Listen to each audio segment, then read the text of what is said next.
Hello guys, இன்றைக்கி டிஎன்பிஎஸ்சியில் சிப்காட் ரிலேட்டடாக கேட்ட கேள்வி பார்க்கலாம் வாங்க.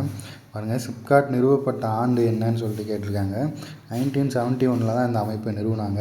ஸோ இதோட முக்கியமான வேலை என்ன அப்படின்னா, இண்டஸ்ட்ரீஸை ப்ரொமோட் பண்ணுறது, அவங்களுக்கு பார்த்திங்கன்னா லேண்ட் அக்விசிஷன் பண்ணி தர்றது, அவங்களுக்கு பிளான் பண்ணி தர்றது, இதெல்லாம் பார்த்திங்கன்னா இந்த சிப்காட்டோட வேலை.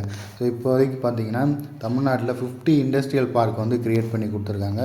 அது போக 8 exclusive special economic zone create பண்ணி கொடுத்துருக்காங்க. நெக்ஸ்ட்டு இது ரிலேட்டடாக வேறு என்னென்ன ஆர்கனைசேஷன் இருக்குதுன்னு பார்க்கலாம். பாருங்கள், தமிழ்நாடு இண்டஸ்ட்ரியல் இன்வெஸ்ட்மெண்ட் கார்பரேஷன், அதாவது டிக் அப்படின்னு சொல்லுவோம். இது 1949 க்ரியேட் பண்ணியிருப்பாங்க. இவங்களோட முக்கியமான வேலை என்ன அப்படின்னா, அதாவது நீங்கள் ஒரு எம்எஸ்எம்இ ஸ்டார்ட் பண்ணுறீங்கன்னா அதுக்கான லேண்ட் அக்யூசிஷன் பண்ணி கொடுக்குறது, அப்புறம் அதுக்கு ஃபினான்ஷியலாக சப்போர்ட் பண்ணுறது தான் இதோட மெயினான ஒர்க்கே. நெக்ஸ்ட்டு பாருங்கள், Tamil Nadu industrial development corporation. So இது 1965 ஸ்டார்ட் பண்ணியிருப்பாங்க. ஸோ இவங்களுமே பெரிய அளவிலான இண்டஸ்ட்ரி, அதாவது இங்கே பாருங்கள், சிட்கோ அப்படின்னா small industry development corporation, TIDCO அப்படிங்கிறது பெரிய அளவிலான இண்டஸ்ட்ரிக்கு சப்போர்ட் பண்ணுறது.